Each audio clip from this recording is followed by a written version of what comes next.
رمضان صبر کا مہینہ ہے اور اس صبر کا انعام جنت ہے۔ رمضان نام نہیں خود کو بھوکا رہنے کا، یہ نام ہے خود کو پاک کرنے کا۔ اور جب وہ امت کو بخشنے پہ آتا ہے تو تحفے میں رمضان دیتا ہے۔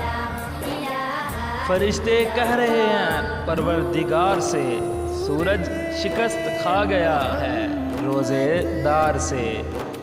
روزہ ایک بے مثال عبادت ہے جو اللہ کو بہت پسند ہے۔